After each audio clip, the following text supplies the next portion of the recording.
3, 2, 1. Muy buenas a todos, soy Pedro Ibar, esto es Emotion Me, estamos en Emprendimiento Estoico y una vez más contamos con Marcos Gutiérrez, Marco Conquer en redes sociales, con Ignacio del Portillo, Nacho del Portillo en redes sociales. Como sabéis, las dos personas que conozco que más caña le están dando al mundo del emprendimiento en redes sociales y sobre todo que más al día están, porque puede haber muchos perfiles que a lo mejor se estén enfocando en lanzar grandes productos, en gestionar grandes compañías, pero estas personas, vamos, a mí me encantan porque están ayudando a personas como yo a desarrollarse más en el mundo del emprendimiento y sobre todo a iniciarse a personas que tienen como ese miedo a yo no sé si puedo, etcétera. Y para ello hemos creado esta sección del programa que es Emprendimiento Estoico, donde a partir de bases y consejos de emprendimiento están ayudando a cómo crear una empresa, cómo lanzar un producto, utilizar medios y herramientas para emprender. Y hoy en concreto tenemos la parte 4, que seguramente esté publicada dentro de unos 10 días, pero si estás viéndolo o si lo has escuchado en YouTube, desde aquí invito a que te suscribas, lo tendrás en directo desde ya. A partir de aquí, ¿de qué vamos a hablar hoy? Bueno, pues vamos a hablar de un tema que es muy curioso, que es cómo lanzar un producto mínimo. Porque muchas personas siempre como que se pierden por las ramas y dicen, es que, ¿cómo emprendo? ¿Cómo lo hago? ¿Qué hago? ¿Cómo consigo financiación? Etcétera. Sí. Y contar con dos emprendedores que están teniendo éxito, ya no solo con productos, sino con empresas, pues para mí es una oportunidad y creo que para ti también. Y es importante recalcar que aunque no tuviéramos éxito, el mero hecho de haber fallado muchas veces te da mucho bagaje y te da mucho criterio para poder tener una opinión propia. Sí, así aprendes lo que no hay que hacer. Como bien dijo Einstein, y como han dicho muchísimos científicos, lo importante no es hacer una cosa bien y ya está, sino hacer cosas mal, cosas mal. Y como decía Fernando Trias de Bes en el libro negro del emprendedor, al final no tienes que estudiar por qué Apple tiene éxito, sino por qué el 90% de las empresas fracasan en 3 años. Y como diría Winston Churchill, éxito es ir de fracaso en fracaso sin perder el entusiasmo. Totalmente. Y como decía Hitler... No, esa lo dejamos mejor. Madre mía. Muy buenas. Pues desde aquí vamos a darle inicio al programa. Y básicamente vamos a explicar, que a ver si Nacho se anima, a qué es un PMV. Bueno, pues como ha dicho Pedro y Marcos, en el episodio de hoy, chicos, vamos a estar hablando sobre esta palabra tan rara que es PMV, Producto Mínimo Viable, para el que no lo sepa. Y si tenemos que definirlo de una forma rápida y sencilla, sería la mínima expresión de nuestro negocio. Seguramente, si habéis tenido un contacto con el emprendimiento, habláis con alguien y te dice, buah, estoy con un proyecto, a ver si lo lanzo, necesito mucho dinero. Entonces, un PMV es la versión mínima. Imaginemos, un ejemplo rápido, que yo quiero montar un concesionario de coches. Entonces digo, no, mi proyecto es un concesionario, necesito tener 100 coches en stock, 20 trabajadores, una nave increíblemente grande. Claro, eso que, pues 1.000.000 de euros muy fácilmente. Cuando lo suyo sería que digas, oye, igual no necesitas 100 coches, necesitas uno, para que la gente lo vea y los demás están de exposición. Y en vez de 20 personas, con 2, yo creo que te sobra. Y en vez de una nave enorme, oye, ¿por qué no empezamos con una tiendita? Un PMV, chicos, lo que hace es simplemente validar lo que estamos haciendo. Es una forma de tener un contacto con el público y saber por dónde van los tiros. Porque ya os digo yo que los emprendedores, hasta que no estamos en el mercado, no tenemos ni idea, pero ni idea de qué quieren nuestros clientes y cómo lo quieren. Bueno, yo aquí te diría que tu PMV tiene que darte vergüenza lanzarlo, porque si no te da vergüenza lanzarlo, probablemente no sea un PMV, sea algo más que ello. Entonces, tiene que tener simplemente las características básicas de tu producto. Y eso es suficiente. Y como dice Nacho, su único propósito no es ser un 10 de 10 a nivel de percepción de usuario, ser el mejor producto posible, sino simplemente saber si hay demanda, cuánta demanda puede llegar a haber y recibir feedback. Y ese feedback incorporarlo lo antes posible en tu servicio y producto y mejorar todo lo que puedas. Y repetir ese ciclo muchas veces. Claro, porque el PMV, chicos, es importante para tener información y en base a eso tomar una decisión. Porque la vida es tomar decisiones. Entonces, si tú tienes un feedback negativo, al final lo que puedes ver es decir, bueno, me he gastado menos dinero, menos tiempo y dinero, que es muy importante, sé que esto no funciona, me voy a otro proyecto. Como a Marcos y a mí nos ha pasado. De hecho, Marcos y yo podemos contar, tuvimos alguna empresa juntos que no funcionó y directamente la cerramos y ya está. ¿La legal o la ilegal? No, las legales. Lo que quería decir también es que el PMV al final está enfocado a que tú puedas llegar a saber qué van a querer en el futuro tus usuarios. A mí me ha pasado mucho, tanto a mí como a clientes míos, que tú empiezas a pensar qué quiere tu cliente y piensas, bueno, pues yo creo que va a querer esto. Y hasta que no estás en el mercado y hablas con él y de repente te dice, no, yo no quiero X, quiero X al cuadrado o quiero Y. Y dices, ahí va, pero yo esto no lo he visto venir. Entonces, el PMV no es únicamente para, bueno, lanzas y más, sino también te sirve para ver cómo va a ser tu proyecto en el futuro. Mira, os pongo un ejemplo de un PMV que se va a lanzar Industrial Fitness, que a lo mejor mucha gente puede conocerlo, no quiero decir el nombre, tampoco quiero comprometer a nadie, Pero tengo conocidos de oídas que han lanzado su empresa sin haber validado el modelo de negocio, o al menos habiendo validado de forma ineficiente. ¿Qué han hecho? Han contratado un cámara que va de ciudad a ciudad en España, grabando clases con profesores, a los cuales le pagan una cantidad fija, y todo esto teniendo 0 usuarios. Entonces dices, vale, te has gastado, creo que era en torno a 30.000 euros en lanzar tu PMV. Pues tío, eres gilipollas, porque te puedes haber gastado 500, 1.000, 2.000 y haber hecho lo mismo, literalmente. Y el problema es que seguramente han gastado esos 30.000 en simplemente contenido. Exactamente. Y no han dedicado ni una pequeña partida, o será muy pequeña, a lo importante que es captar tráfico, que interactúe el usuario, ver si funciona o no. Haber pagado 500 euros a Nacho el Portillo para que te diga, no te gastes 30.000, gástate 10.000. Que fíjate, qué buen consejo y qué barato. No, pero la verdad es cierto lo que dice Marcos. Al final, si gastas mucho dinero en tu BMW, luego vamos a poner ejemplos, corres el riesgo de que la hostia sea mucho mayor. Y eso es un problema. Exactamente. Toda la idea clave es no asumas riesgos sin ganar una ganancia potencial. Claro, porque justo en esta parte que estábamos hablando de cómo lanzar un PMV, que viene todo esto a colación de qué es un PMV, cómo hacerlo, etcétera, yo diría que esto es muy sencillo y seguramente Marco estará de acuerdo conmigo. Cuando yo tengo un cliente nuevo de mentorías y no ha lanzado nada todavía, yo siempre les digo, bueno, vale, cuéntame qué quieres hacer, imaginemos que ya lo sabe, bueno, pues quiero hacer esto, aquello, más allá, y entonces yo le digo, vale, vamos a lanzarlo ya. Y entonces él me dice algunas veces, no, porque falta la web, que tiene que estar perfecta, y me falta un contenido, como dice Marcos, increíble, que lo va a grabar un cámara. Y yo les digo, mira, quiero que hagas una lista con todo lo que tu proyecto necesita, ¿vale? Y para lanzar este PMV. Entonces cuando ellos hacen esa lista, yo les digo, vale, sin leerla, la mitad fuera. Entonces que dicen, pero no, la mitad fuera. O sea, y así es como... Ser minimalista. Ser minimalista. O sea, cuando tú lanzas tu primera web te da vergüenza. Te da vergüenza. Puta vergüenza. Y tu primera publicidad da asco. Es como, pero madre mía, qué resultados. Y yo me acuerdo cuando en AudioFit al principio los audios se descargaban de Dropbox, ¿te acuerdas? Sí, si quieres lo contamos un poco. Damos un enlace. O sea, para que la gente se haga una idea, yo monté la página web de AudioFit en un fin de semana, estaba en cuarto de carrera, y estaba hasta arriba de exámenes, y me acuerdo que me registré en Wix.com, pagué 10 o 15 pavos. El peor servicio de web del mundo. Wix paga la promo. Tampoco está tan mal. El caso, que me hice la página web yo solo con la foto de Neko, y la verdad es que algo chulo, ponía aprende con los mejores, aparecía Neko haciendo un pre-militar, y era una página web súper cutre, pero cumple su función, que era que la gente se pudiera dar de alta, que la gente se pudiera descargar audios mediante Dropbox, y de esa forma conseguimos 300 suscriptores en cosa de un mes. Y dije, joder, esto tiene muy buena pinta. Y después ya contraté un programador para que hiciera una web en WordPress. Y luego contraté a un programador para que hiciera la aplicación. Y luego ya escalé más el equipo. Y luego invertí más en publicidad y en influencers. Pero paso a paso. Claro, y al final ese PMV también te sirvió para saber qué era lo que demandaba el usuario. En el caso de AudioFit se ve muy claro. De hecho, esto yo lo vi con Marcos cuando empecé a trabajar en AudioFit con él. Porque llega un punto en el que dices, ¿qué quieren los usuarios? Y hasta que no tienes un contacto con ellos, no te das cuenta que lo que, por lo menos en nuestro caso, lo que más demandaban era escuchar las clases sin necesidad de tener datos. Es decir, eso era lo más importante. Una descarga local. Entonces, claro, igual llega un punto que si tú no tienes ese contacto con tus usuarios, piensas que lo que ellos más van a valorar es que haya toneladas de contenido. Exacto. Cuando en realidad es importante, sí, pero quizás es más importante que tengas poco contenido. El tamaño no es lo más importante.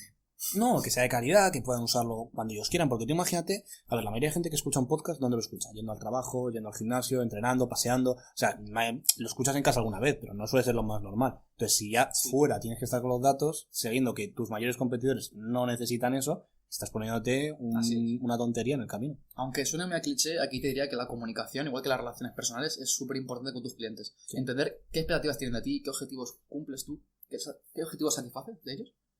Y el problema aquí es que, claro, tú cuando tienes un amigo o una pareja, hablar con ellos es fácil porque sabes quién es, le pones cara, nombre, apellidos, teléfono, pero el problema de la gente que empieza es que no tiene ni idea de quién es su cliente. O sea, yo he oído veces que me dicen, y digo, oye, ¿cómo es tu cliente? Y o me dan una de dos, o me dan una definición súper generalista, que podía ser desde mi abuelo hasta el señor que compra el pan enfrente de mi casa, o me dan una definición que no es su cliente. O sea, esto ha pasado con gente, no voy a poner ejemplos de nuevo con personas, pero que dice, yo quiero lanzar un producto de ticket alto. ¿Por qué? Porque se gana más dinero. Bueno, vale, eso no es correcto, pero bueno, vamos a imaginarlo.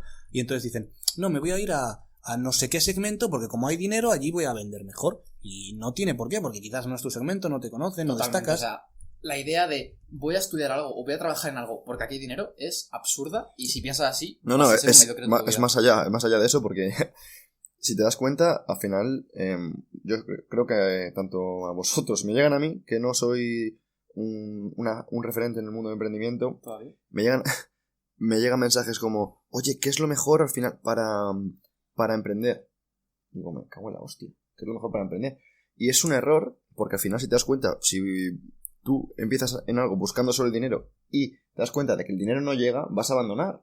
En cambio, si tú llegas a hacer algo que a ti te motiva y llega un momento y dices, no llega dinero, pero dices, bueno, pero a mí esto me motiva. Y entonces llegará un momento que acabes, como dice Nacho, traccionando. Sin duda. Sí. Y consigas tener un poquito de éxito. Nadie ha cambiado el mundo pensando en ganar 1.000 euros más el mes que viene. Nadie. No. Nadie. No. Y sobre todo, no se puede... O sea, yo no empezaría a emprender pensando voy a ganar 1.000 euros. Porque yo lo digo siempre, o sea, te metes para emprender o es para cambiar algo o para hacer un paradigma o para ganar muchísimo dinero. Para cambiar o sea, el mundo a través de lo que haces. o para cambiar tu vida, o sea, pero hay otras personas también, pero quiero decir, yo no, cuando un emprendedor me viene en un evento y me dice, no, si yo con ganar 1.000 euros, yo con levantar una ronda de 50.000, es como, no, tío, o sea, porque si haces eso es como si vas al examen y dices, yo con sacar un 5, sacas un 3, o sea, te vas al hoyo, de cabeza, Me encanta. o vas a tirar récord en banca, Shoot for the moon. si subo 2,5 kilos estoy contento, no vas a subir ni uno, o sea, no tires banca ese día. Apuntas estrellas. De hecho, exactamente, como dice James Cameron, dice, apunta tan descaradamente alto que si fracasas, triunfes por encima de cualquiera que lo haya intentado al final, ¿no? Es una muy buena Sí, filosofía de vida. totalmente. Exígete más de lo que crees que puedes dar. Sí, y no sé si lo conocéis, a mí me lo dijo Sergio Espinar, el famoso nutricionista. Creo que se llama El complejo de Ferdinand, y es como que nosotros tendemos a compararnos siempre, con personas que están mejor que nosotros. O sea, seguramente tú digas, "Buah, es que no gano tanto como Nacho, no soy tan fuerte como Por Marcos, supuesto. no viajo tanto como mi colega Edu o mi colega Alberto".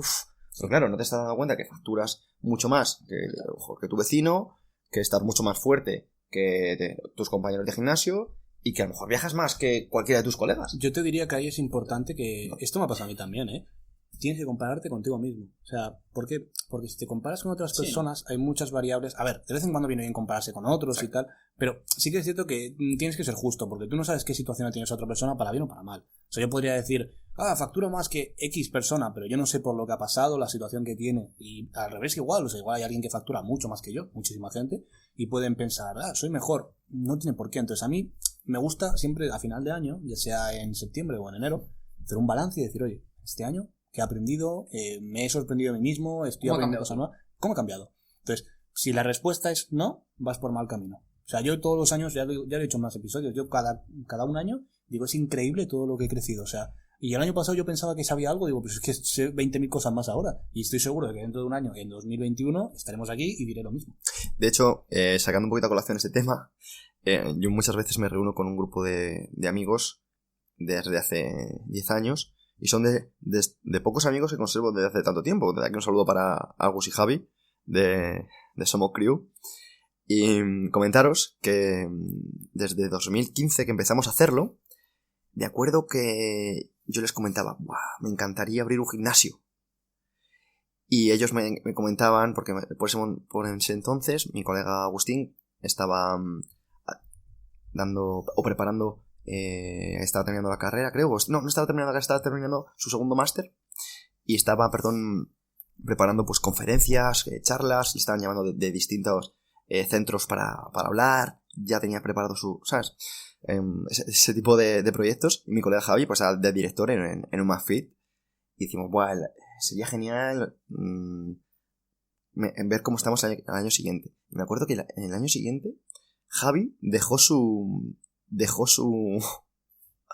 trabajo de director en el McFit por meterse en un proyecto de entrenamiento personal con otros entrenadores.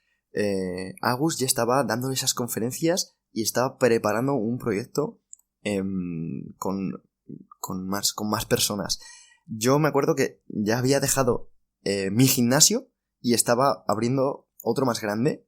Y claro, y al año siguiente lo volvemos a hacer, ¿no? Y yo me acuerdo que ya había estado de entrenador en Kuwait.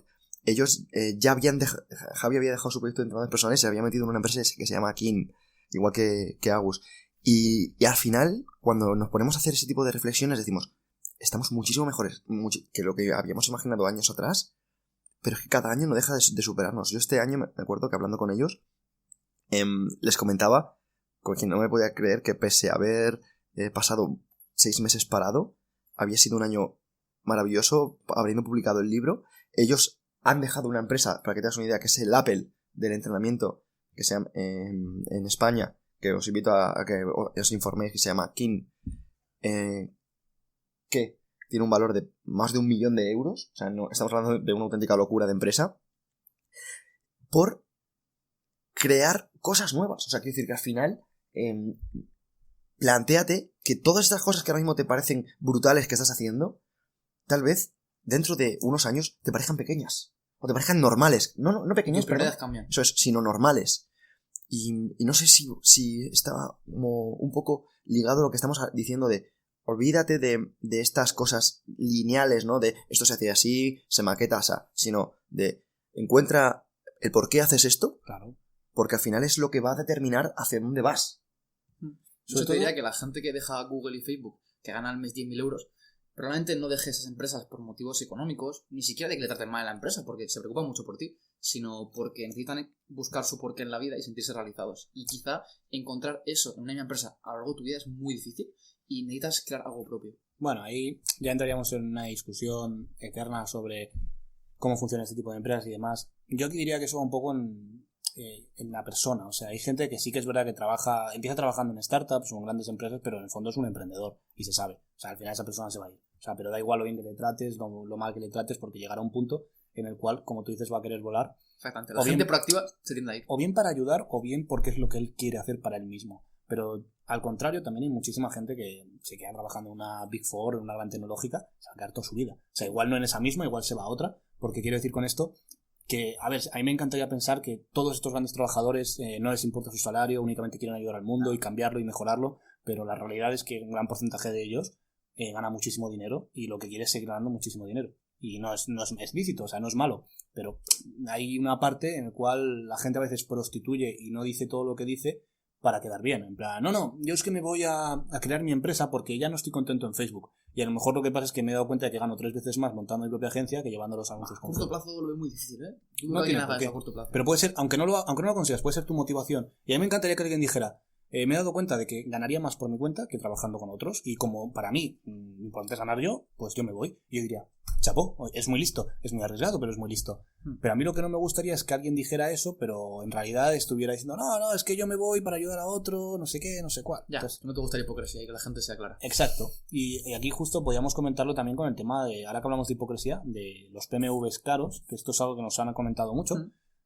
Marcos y yo a diario recibimos un montón de mensajes, como también ha comentado Pedro, de oye, ¿cómo puedo hacer mi proyecto? Tal, ¿cómo puedo hacer esto? Y yo creo que una pregunta que se repite muchísimo, que imagino que os habrá llegado o alguno la tendréis, que es hola Nacho, Marcos, tengo una idea de negocio que es increíble, un pepino, a la mejor del mundo, el próximo Apple, pero necesito mucho dinero para ponerla en marcha, o necesito, imaginaos, 10.000 euros, 100.000 euros, inserte cantidad. ¿Cómo lo consigo para lanzar mi proyecto?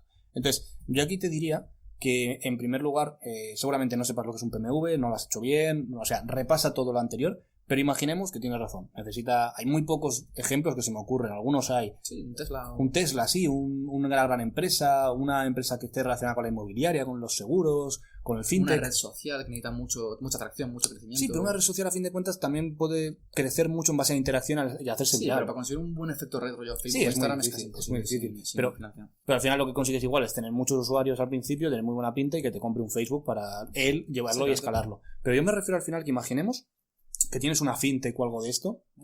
Fintech, para el que no lo sepa, son las startups basadas en las finanzas y la tecnología, que tienen un montón de regulaciones, necesitan un montón de dinero, hay algoritmos, cosas caras de informáticos, vamos a resumirlo así. Entonces, imaginemos que eso sucede de tal forma.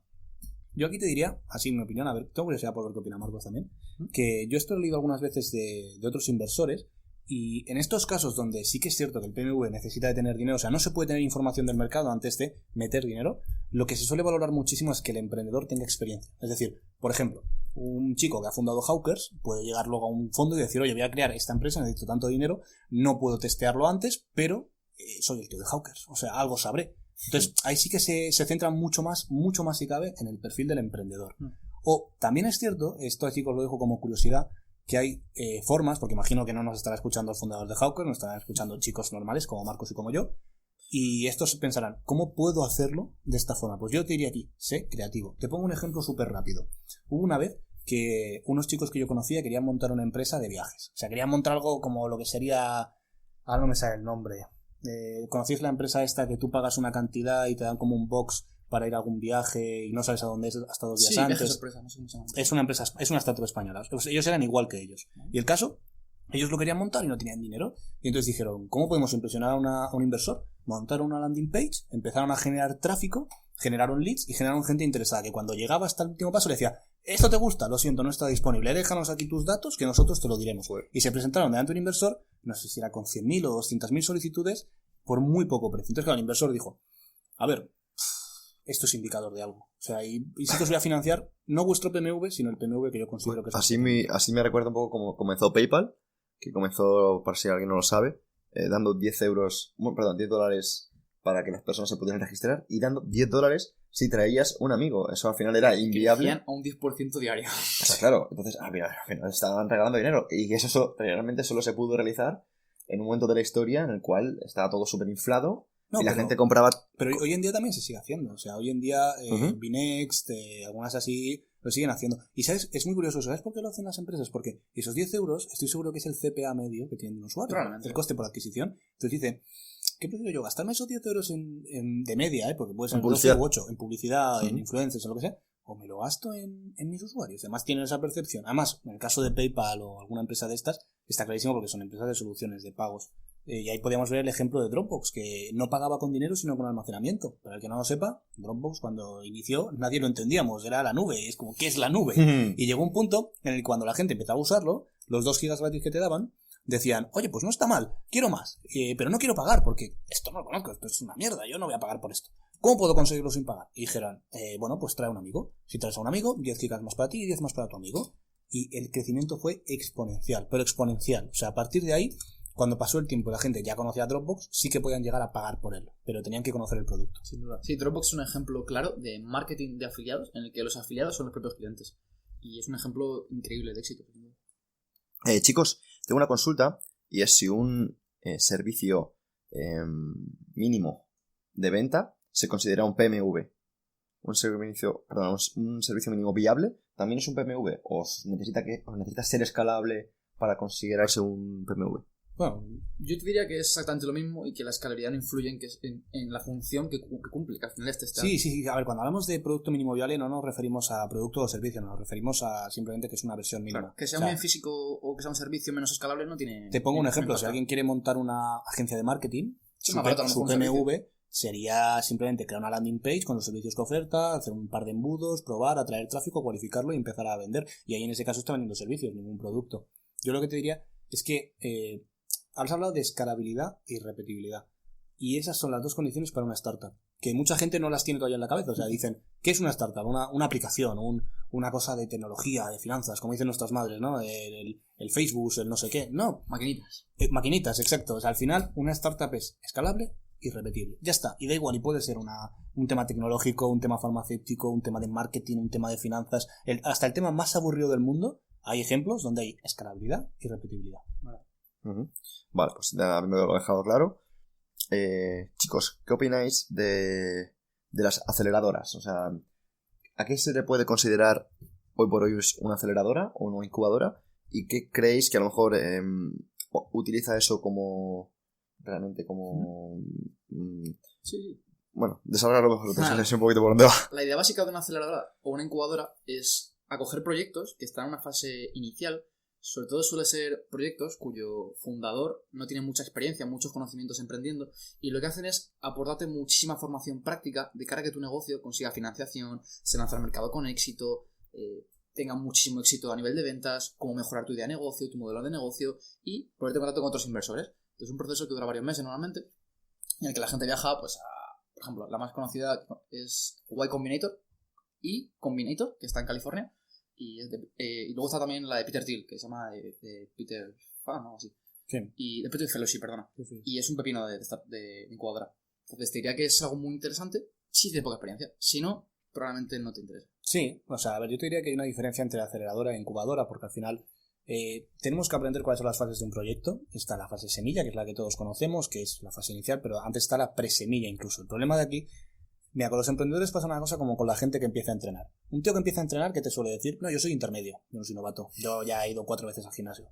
Es más novato que todas las cosas. Y un emprendedor cuando empieza, lo mismo. No, yo es que yo ya sé, yo me he visto 4 vídeos de Ujoyer, me he hecho el curso de no sé quién. No, en verdad, tú tienes ni puta idea. O sea, te tocan básicos y empezar por el ABC. Eso es lo que una buena incubadora te enseña. Una aceleradora ya es para gente un poquito más avanzada, gente que ya sabe cómo va el tema, ya está teniendo usuarios, está facturando, aunque no esté teniendo beneficios. Esto lo dije el otro día y mucha gente lo entendió. Se puede facturar sin tener beneficios y no es malo del todo. O sea, el problema es que no está teniendo beneficios a corto plazo. De hecho, entonces, solo tienes que pensar en Amazon, por ejemplo, ¿no? sí, ejemplo de Amazon, Twitter, Uber. O sea, al final, el no tener beneficios a corto plazo, repito, a largo plazo sí que es preocupante, pero a corto plazo no tiene por qué ser malo, siempre y cuando estés facturando y estés demostrando que tu modelo funciona. No es solo eso, aquí la pregunta es, cuando alcance cierto umbral de facturación, ¿será rentable? Si la respuesta es ni de coña, cuidado. Exacto. Entonces, justo con este tema que estamos hablando de aceleradoras, incubadoras, yo aquí os diría, Marcos os ha comentado un par de días muy buenas de Estados Unidos, pero imagino que la mayoría de vosotros sois de Madrid o de España en general. Y os diría que aquí tenéis un problema porque hay algunas entidades privadas que sí que tienen programas de aceleración y demás, pero no lo recomiendo mucho, la verdad. O sea, podríamos ser aquí políticamente correctos y decir que todos son muy buenos. Y así, pues, yo lo que os diría es que, joder, honestamente, se aprende muchísimo más por tu cuenta que en una de estas. Sí que es cierto que hay algunas que merece la pena. Yo os voy a dejar dos, así como idea, pues alguno necesita un poco de ayuda extra y quiere ser guiado en el camino. Y sería la aceleradora que tiene el IE Business School, que la verdad que está muy bien. Yo estuve allí trabajando en una startup, de hecho la primera startup que estuve como director de marketing. Y también la de Canto Blanco, si no me suena mal, o no, Carabanchel, perdón, la aceleradora municipal de Carabanchel, que es curioso porque es pública y me han hablado muy bien de ella varios emprendedores. También te diría que depende del tipo de emprendedor que seas. Igual si eres un tío como Marcos o como yo, que lleva ya mucho tiempo, que ya has lanzado tus empresas, pues vas allí y a lo mejor tú no conocías cómo se llama ese concepto, pero lo estabas haciendo. Porque eso me ha pasado a mí. O sea, ha habido gente que me dice, no sé qué es un PMV. Y luego le digo, ¿cómo lanzaste tu empresa? Y me lo empieza a contar, Digo, cabrón, eso es un PMV. Ah, pues que yo no sabía que era eso. Yo le llamo prueba. O sea, es lo mismo. ¿Sabes? Entonces, en ese sentido, simplemente ir probando. Bueno, recuerdo que estamos en directo ahora mismo en YouTube, de que por si lo escuchas luego a posteriori, y tenemos aquí una consulta de Jorge Ávila que dice que si es mejor empezar como autónomo o es mejor crear una empresa. Como autónomo. Es una pregunta muy sencilla y la idea relacionada con el PMV es empezar como autónomo, porque como autónomo pagarás en España 50 euros al mes durante 2 años si vives en Madrid, y si montas una sociedad limitada pagarás 3,20 al mes de cuota autónomo. O 3,70. 3,70. Exactamente. Más la aportación capital mínima de 3.000 euros, etc. Y luego que si la cosa sale mal, tú si eres autónomo vas a la seguridad social, te das de baja hasta luego. Si una sociedad hay que cerrarla, tienes que pagar. O sea, así que hasta que no factures bastante me plantearía... De hecho, la sociedad se suele hablar de que hasta los 40, 50.000 euros al año no... Pero no de facturación, sino de beneficio. Exacto. O sea, también os digo... Hombre, depende. Hay gente que...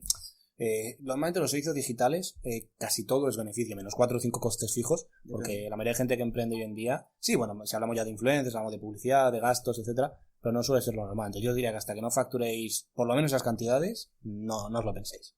Así que hazte autónomo. Eso es. También producto mínimo viable en eso. Sí, total, hay que aprender de todo. Línea startup.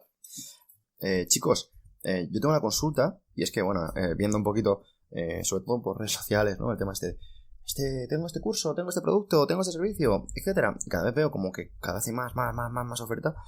¿Puede ser que haya una burbuja también en todo esto o cómo va? Sí, a ver, a mí me encanta porque Marcos ahora nos dará la visión económica, que es un contrapunto muy bueno, y yo aquí te diría una visión un poco más empírica, más de la calle, por llamarlo de alguna manera.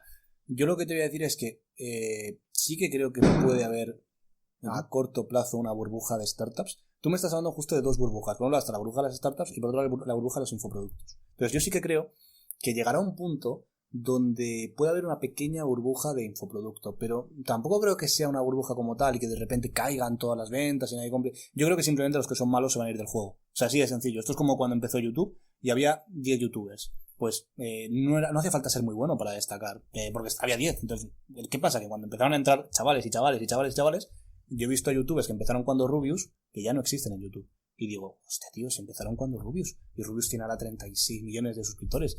Entonces, lo que quiero decir con esto es que sí que puede haber una burbuja también de las startups, en el sentido, por ejemplo, de que se está invirtiendo muchísimo en startups que, como decíamos antes Marcos y yo, no han superado ese umbral de rentabilidad o no se sabe siquiera si lo van a alcanzar. Todos conocemos ejemplos como Uber, ejemplos como Cabify, ejemplos como Hawkers, que llega un punto en el cual parece que su objetivo es levantar otra ronda, pero no llegar a decir, bueno, soy rentable, facturo tanto. También es cierto que por otro lado de la moneda tenemos a Amazon, que hasta hace nada no daba dinero, nadie daba un duro por ellos y hoy en día es el hombre más rico del mundo. Muchas veces escuchamos la palabra burbuja siendo utilizada en el mundo de la economía, del emprendimiento, y suele ir ligado a un aumento de la demanda o de la oferta de algo. Y no tiene nada que ver una burbuja necesariamente con esto. O sea, eso no es una señal, pero puede no serlo. O sea, por ejemplo, se habla mucho en España de que hay una burbuja en el precio del alquiler. Dices, ¿por qué? Porque aumenta un 7% al año el precio del alquiler. Dices, bueno, ¿cuánto evoluciona la demanda? Porque claro, si no analizas la parálisis macroeconómica, pues no tienes ni idea de lo que hablas. Entonces, lo que pasa en una burbuja, esto es muy fácil de entender en casa. Cuando tú coges una curva de oferta y demanda, ¿vale? La oferta, cuando aumenta el precio, ofrece más. Y la demanda, cuanto mayor es el precio, compra menos. Pues en una burbuja pasa lo contrario. Cuanto más sube el precio, más compras. Imagínate que las casas no paran de aumentar el precio. Y cuanto más aumenta el precio, más compra la gente. Eso es una burbuja. Cuando, digamos, la tendencia natural del mercado desaparece. Empieza a entrar lo que se llama irracionalidad, exactamente, en el mercado. Y dices, ¿esto por qué ocurre? Normalmente suele ir ligado a política macroeconómica de los bancos centrales, de los gobiernos, etc.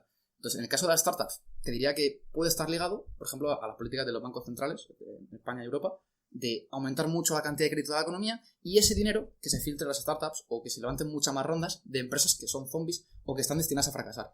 Sí que podría haber cierta burbuja por esa parte.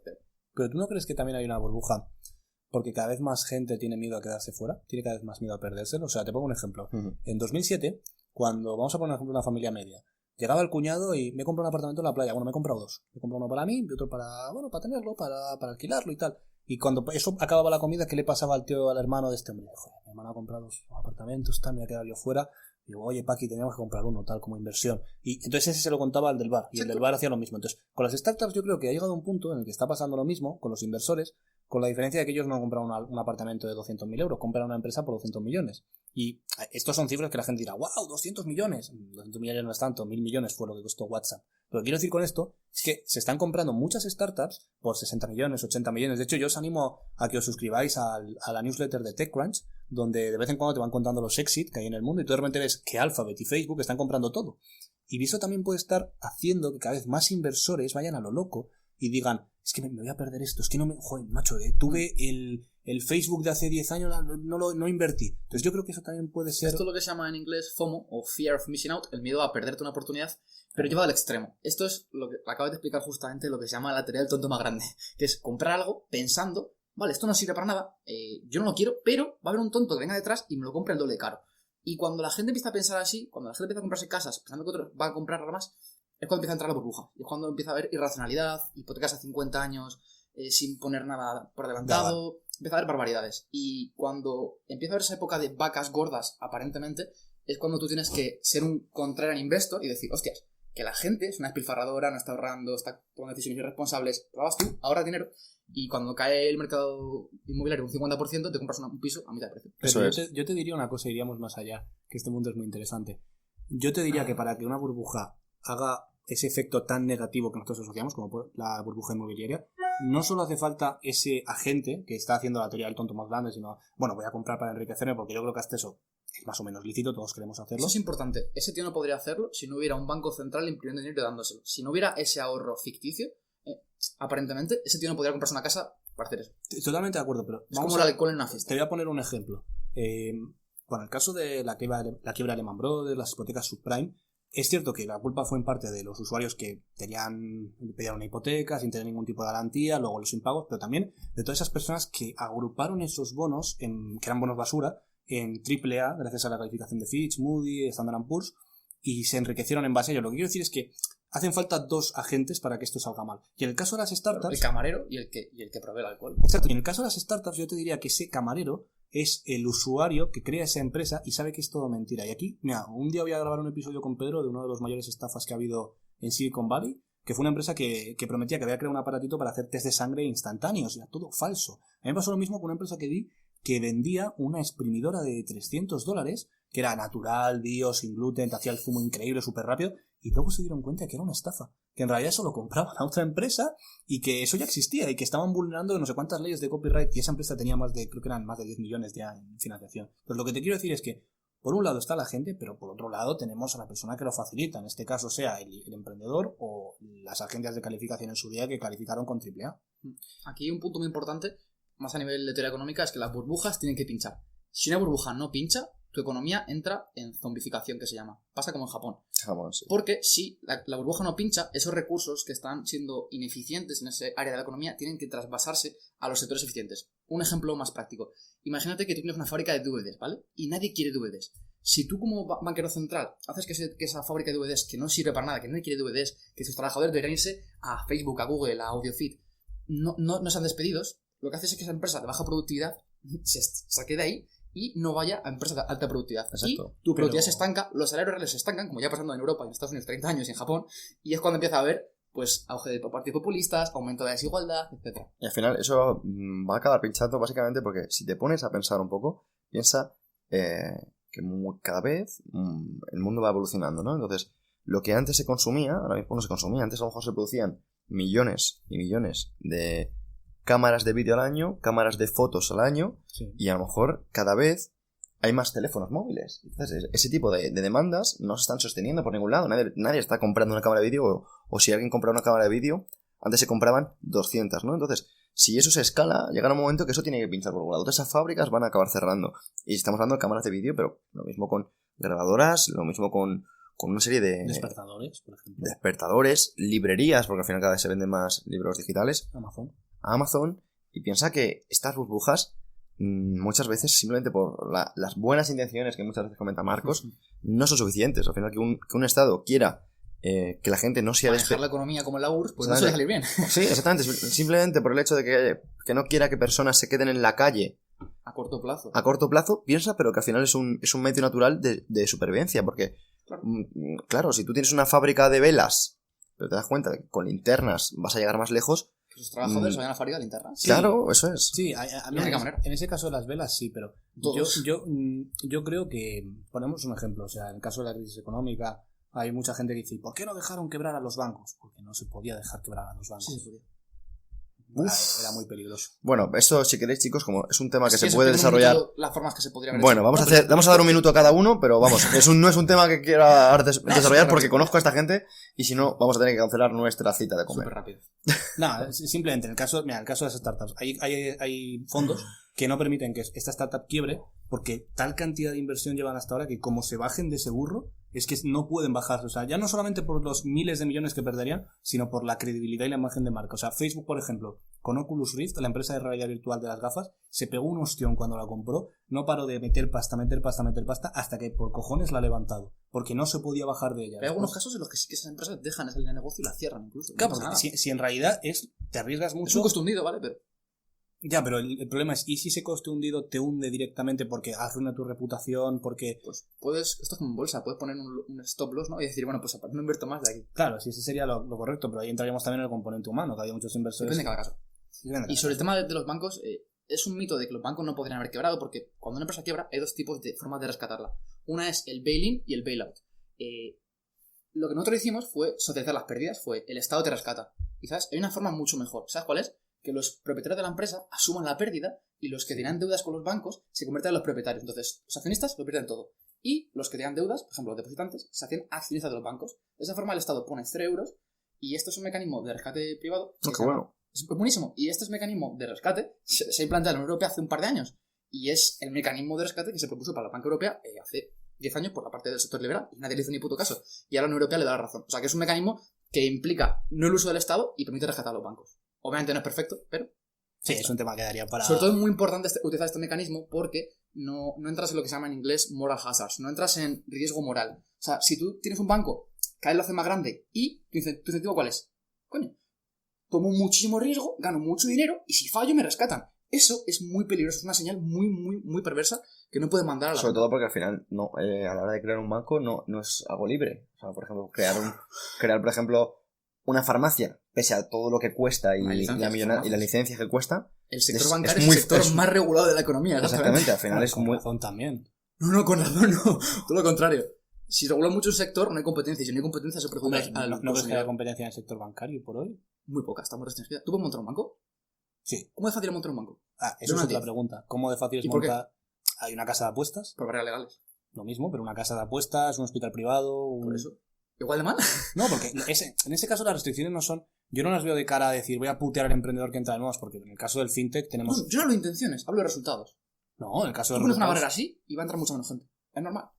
Y yo es como, ¿no? Que entre Claro, quien pero quiera es y que el pero consumidor esa quiera. barrera también hace que la calidad, o sea, es que en un tema bancario no puedes dejar al primer tonto con una gorra que monte un banco. Bueno, pero la calidad calidad, de la la calidad al final va en función de seguridad. la demanda. La seguridad, Al final, si la los gente... requisitos, los baremos, o sea, al final esto es como un casino. ¿Por qué no puedo montar un casino? Pues porque, joder, diga usted, montar un casino es muy complicado y usted tiene que tener siempre, por ejemplo, el dinero en efectivo que se está jugando, tiene que tener una regulación. Pero Marcos, Eso es un perdona, tema pero del Nacho, mercado. perdona que yo me meta porque soy el que no sabe de esto, pero al final si tú dejas una libre competencia entre los tipos de interés, si un banco te lo deja a 0,0005 y otro te lo deja a 1,5, tú dices, pues como voy con este con 0,5, voy a pedir muy poquito, por si acaso lo que me está diciendo no es real, y dices, anda, pues me lo ha devuelto. Pero el problema de eso es que, en primer lugar, a mí me gustaría saber cómo hay dos bancos ofreciendo esa tasa de interés tan diferente. Muy fácil. No, pero, o sea, quiero decir, ¿cómo es posible que no se permita? Por competencia. Es como si un Burger King, yo abro un Burger King y te lo vendo las hamburguesas en vez de €1 a 0 días. Muy fácil. Porque Audiofy vale 50 euros y NSCA vale 800. No, Joder. pero estamos hablando de bancos, no estamos hablando de... Bueno. Vale, pues en el caso, o sea, ¿cómo...? Puedes innovar dentro de Pero un negocio. pero al final bancos es muy fácil porque antiguamente, y te digo antiguamente, no hace 100 años, sino hace 2000 años, los bancos eran, por ejemplo, personas autónomas a los cuales tenían más dinero que los demás y decían, oye, ¿me dejas 100 monedas? usureros. Claro, exactamente, ¿me dejas 100 monedas Qué mal suena. para montar esto? Y dices, Pues, uff, ¿verdad? pues no, pero me devuelves 120 monedas. Y a lo mejor otra persona dice, uff, me voy con este que solo me cuesta 105 monedas. Pero no es tan sencillo. O sea, yo lo que veo al final es que un banco, en contra de lo que la gente piensa, no es únicamente dejar dinero. O sea, los bancos al final gestionan dinero, como tú bien sabes. Sí, sí. Pero no solamente con préstamos, bien con hipotecas, sino con Claro. fondos, con inversiones. Claro, claro. Entonces, a lo que voy es que hay unos requisitos, Nosotros no decimos que eso no sea importante. hay unos requisitos de seguridad y de salud en un banco, indicadores de que ese banco de verdad va a poder pagar lo que tiene que pagar. Y si no, ahí tenemos el ejemplo de Bankia, antes Caja Madrid. Pero, bro, esos bancos ya están muy regulados. Igual la crisis del 2007. O sea, que esa teoría de que si regulan mucho el sector bancario no va a pasar nada. Llevan fracasando claro, 100 años. O sea, ese problema que te va a pasar. Y el problema es que la gente que te... Haya que no menos acabó crisis en la antes, cárcel, menos ya- importantes con menos regulación. Lo que no entendemos es historia económica. Pero si el problema no es que digas, es que regulación y no se ha hecho bien, por lo tanto hay que quitarla. No, lo que hay que hacer es regular bien. Pero que En ese hay sentido. más crisis ahora con más regulación, ¿no lo entiendes? Yo sí te estoy Sí, diciendo pero que- regular bien, al final volvemos, perdona Nacho, volvemos a las buenas intenciones. Al final las buenas intenciones pueden ser... Que se juega un regulador, que se juega un banquero central. No, nada, pero- nada. Pero Tú el, te lo juegas, el problema mercado. es, mira, el Tú problema tomas es, si decisiones. dejamos a cualquiera montar un banco, cualquiera mañana va a poder estafar no solamente, o sea, el problema es que tú le estás dando una responsabilidad al banco increíble, o sea, supuesto. entonces tú no Como puedes cuando llegar y compras el decir, pan, por que supuesto. cualquiera sea banquero, o sea, venga, vamos a montar un banco aquí como si nada. Entonces, pero igual que no puedes montar una inmobiliaria como si nada, al igual que no puedes montar una casa de apuestas. O sea, tú imagínate que yo quisiera montar una casa de apuestas. Podrías. O sea, no ¿Por qué? puedes actualmente, pero podrías. ¿Pero y por qué? Imagínate que yo llego y monto una casa de apuestas y digo, va, directamente, pum, sin legislación, ¿no? Porque quiero que sea todo libre. ¿Pero por qué vas a legislar sobre eso? O sea, no tiene ningún sentido. No, pero quiero decir, si no hubiese legislación, por ejemplo, en un tema El único bancario, argumento, entonces, si no hay es el tema de legislación, seguridad y el tema que no hay estafas. Y la respuesta es muy fácil. ¿Cuál es el mayor activo de una empresa? La confianza. ¿Qué pasa si mañana Inditex te vende ropa 10 veces más barata Vale. que te produce sarpullidos? No compran más Inditex, La Inditex quiebra. no, porque la diferencia es que la mayoría Eso del es entender público el mercado. no entiende y no sabe, y eso tú sabes ¿Cómo, que se cómo, juega con perdón? ello. Te pongo un ejemplo. He dicho, lo mayor es la confianza. ¿Cuánta gente hoy en día sigue confiando en Caja Madrid después del lavado de imagen con todo el dinero de nosotros que se ha hecho? O sea, muchísima Muy gente. poca. ¿Cuánta gente se Muy aprovecha poca. como banqueros de que el usuario medio de un banco difícilmente va a saber lo que es el TAE, como para entender qué han hecho mal sus banqueros? Pues entonces lo que tienes que hacer es que la gente se forme y dejar más libertad, joder. Perfecto, No menos. perfecto. Y de hecho, lo que quiero desde aquí, desde el programa, es que nos dejes tu valoración, nos dejes tu opinión, porque al final esto es un tema muy abierto. Como veis, Exactamente. Nacho y Marcos Diversidad de opiniones, siempre. suelen estar muy de acuerdo en todo, pero fíjate que en esto no tiene nada que ver su opinión con la de otros. Entonces, a partir de aquí, nos importa tu opinión. Otra cosa, porque al final este podcast está Sí, enfocado era otra cosa, ¿no? al producto mínimo viable. No, ha ido de un lado a otro. Ha ido un poquito como de un lado para otro, pero bueno, personalmente creo que esto también le da un poco de valor. Y quisiera que volviéramos al tema y sobre todo que desde vuestro punto de vista práctico dierais un consejo a una persona que esté lanzando un producto mínimo viable. Empezamos por Nacho. Vale. Bueno, pues para cerrar ya que estamos hablando de este tema, os diría que el mejor consejo que os puedo dar para crear un producto mínimo viable es que siempre tenéis que recortar. O sea, no os dais cuenta de cuánto os podéis estirar, cuánto podéis aprender, cuánto podéis dar de sí 5 euros más. Esto es como en el gimnasio, como en la vida. O sea, si yo te doy muy poquito de algo, vas a sacarle un partido increíble. Hay un dicho en España que dice que el hambre agudiza el ingenio, y es verdad. O sea, yo al final he sido mucho mejor profesional cuando he tenido muy poquitos recursos y he tenido que hacer de cada euro un mundo que cuando tienes directamente muchísima cantidad, por entonces llega un punto que no lo valoras. Así que yo te diría que, aunque tú tengas un padre con dinero, aunque tengas a alguien que te ayude, siempre intenta vivir en la escasez y aprovecharlo al máximo. Luego ya, tu mayor problema será, ¿necesito más dinero? Perfecto, eso no es difícil. Lo que es difícil es hacer que cada euro valga como 1.000.000. Me flipa. Esa es la filosofía que se llama bootstrapping, que es hacer duros con pesetas, es coger los mínimos recursos y conseguir los mejores resultados. Y, aunque esto es un poco contradictorio, quiero dar la otra cara a la moneda. Tú has dicho que seamos muy austeros con el producto mínimo viable, y yo te diré, sí, pero tampoco te pases de listo. Claro. Tú y yo, por ejemplo, hacemos una empresa de máquinas de batido de proteína, invertimos en ella en torno a 3.000, 4.000 euros, y lo que nos pasó no fue que el modelo de negocio no fuera bueno, en mi opinión, no fue que los batidos no estuvieran buenos, que la experiencia de usuario fuera mala, fue que la máquina no invertimos en ella lo suficiente como para poder ser un PMV, porque requería mantenimiento constantemente, generaba mal olor, etc. Entonces, a lo mejor hubiera invertido en una máquina el doble de buena, que no tuviera esos pequeños fallos, esas características básicas que faltaban, sí que habría sido un buen PMV. Así que sigue el consejo a Nacho, pero tampoco te obsesiones con recortar donde no puedes. Sí, o sea, yo ya un término medio también. Esto es como cuando yo os digo siempre, a medida que podáis, no tengáis el plan gratuito en todo, porque al final llega un punto en el cual te pasa factura. Simplemente eso. Totalmente. Y Marcos, antes de seguir respondiendo los mensajes que nos están dejando por YouTube, desde aquí, gracias por seguirnos. Me gustaría que siguieras avanzando. O sea, nos hemos quedado con el consejo de Nacho, y ahora, ¿qué consejo transmites tú? Mi consejo justamente sobre el tema del PMV es simplemente que no te pases de listo recortando tu PMV. Que puede que, por ejemplo, como pasa a mí con la máquina de batido de proteína, si te pasas de austero, al lanzarlo vas a fallar por ser tan austero. Sí. Entonces, en lugar de gastar 3.000 euros, gástate 5.000. Totalmente, o sea, tenemos el mismo consejo, pero de manera inversa. No, y que sea paulatino, que al final la gente también se toma muy fácil lo de no gastar, pero luego llega un punto y te no gastas. Sigue el consejo a Nacho, pero piensa, ¿cuál es mi dosis mínima efectiva como emprendedor para lanzar esto? Correcto. Porque a lo mejor no la tienes tan clara. ¿Qué volumen tienes? La respuesta siempre está en la hormesis. Bueno, desde aquí, chicos, cerramos el podcast de hoy. Vamos a continuar en YouTube, porque tenemos preguntas más relacionadas con economía. Así que, desde aquí, una vez más, agradecerte que nos escuches. Sabes que, vamos, tu comentario para nosotros es motivación, es gasolina. Que nos compartas por redes hace que sigamos haciendo todo esto. Y sobre todo, bueno, pues despedirme de aquí. Un placer, Pedro. Muchísimas gracias por traernos, Pedro, y a los siguientes en casa. Nos vemos pronto, chicos. Nos vemos pronto. Un abrazo.